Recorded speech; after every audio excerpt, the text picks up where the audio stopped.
ಬರೆಯೋದಂದ್ರೆ ಸಾಮಾನ್ಯ ಅಲ್ಲ. ಭೀಮರಾವ್ ಅಂಬೇಡ್ಕರ್ಗ ಸಮನ್ಯಾರಿಲ್ಲ. ಕಷ್ಟಪಟ್ಟು ಬರೆದಾನೋ ಭೀಮ ಭಾರತೀಯ ಸಂವಿಧಾನವನ್ನ. ಕಷ್ಟಪಟ್ಟು ಬರೆದಾನೋ ಭೀಮ ಭಾರತೀಯ ಸಂವಿಧಾನವನ್ನ. ಸಂವಿಧಾನ ಬರೆಯೋದಂದ್ರೆ ಸಾಮಾನ್ಯ ಅಲ್ಲ. ಭೀಮರಾವ್ ಅಂಬೇಡ್ಕರ್ಗ ಸಮನಾರಿಲ್ಲ. ಕಷ್ಟಪಟ್ಟು ಬರೆದಾನೋ ಭೀಮ ಭಾರತೀಯ ಸಂವಿಧಾನವನ್ನ. ಕಷ್ಟಪಟ್ಟು ಬರೆದಾನೋ ಭೀಮ ಭಾರತೀಯ ಸಂವಿಧಾನವನ್ನ.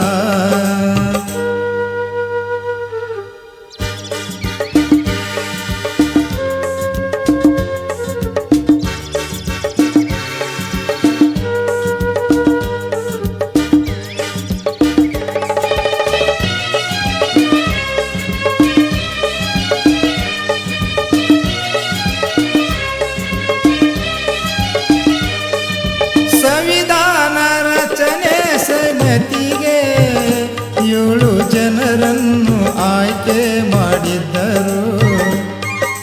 ಕರಡು ಸಮಿತಿ ಅಧ್ಯಕ್ಷರು ನಮ್ಮ ಭೀಮರಾವ್ ಅಂಬೇಡ್ಕರರಾಗಿದ್ದರು.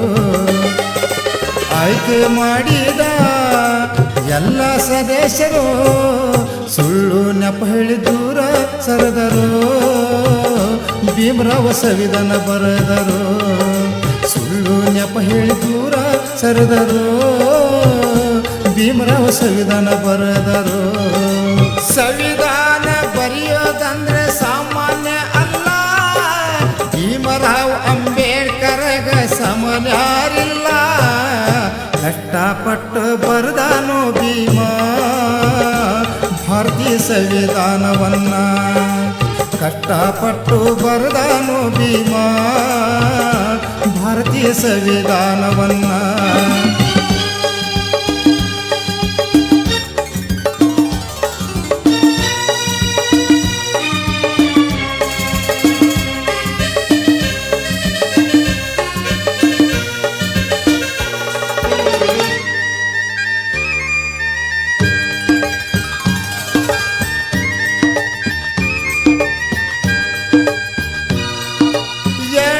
ವರ್ಷ 11 ತಿಂಗಳು 17 ದಿನದಲ್ಲಿ ಸಂವಿಧಾನ ಬರೆದರು.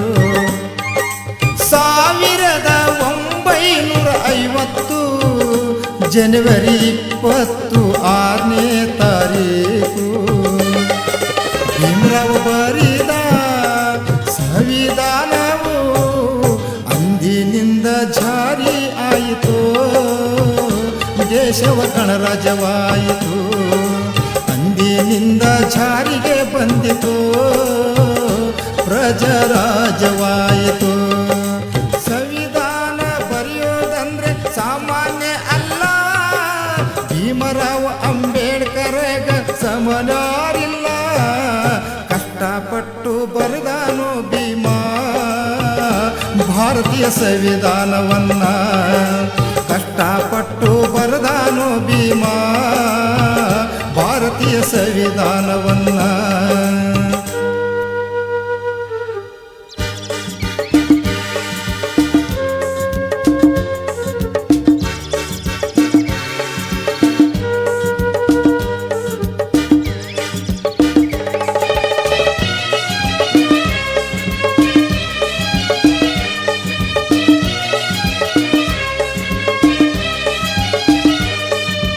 ಅಜ್ಞಾನ ಎಂಬ ಕಲ್ಲನ್ನು ಕೆತ್ತಿದ ಭೀಮರಾವ್ ಹಗಲಿರಳು ಶ್ರಮವಹಿಸಿ. ಸಮಬಾಳು ಸಮಾನತೆಯ ಬಯಸಿ ಸಂವಿಧಾನ ಬರಿದಾನೋ ಜೀವ ಕಡೆಗಣಿಸಿ. ಕೊಟ್ರೇಶ ಕಂದ ಬರದ ಈ ಕವನ ನಾಗರಾಜ ಹಾಡಿ ಹೇಳ್ಯಾನೋ ಪೂರ್ಣ. ತಪ್ಪು ಇದ್ದರ ಕ್ಷಮಿಸಿರಿ ನಾಗರಾಜ ಹಾಡಿ ಹೇಳ್ಯಾನೋ ಪೂರ್ಣ. ತಪ್ಪು ಇದ್ದರ ಕ್ಷಮಿಸಿರಿ. ಸಂವಿಧಾನ ಬರೆಯೋದಂದ್ರೆ ಸಾಮಾನ್ಯ ಅಲ್ಲ. ಸಮನಾರಿಲ್ಲ ಕಷ್ಟಪಟ್ಟು ಬರೆದಾನೋ ಭೀಮಾ ಭಾರತೀಯ ಸಂವಿಧಾನವನ್ನ ಕಷ್ಟಪಟ್ಟು ಬರೆದಾನೋ ಭೀಮಾ ಭಾರತೀಯ ಸಂವಿಧಾನವನ್ನ.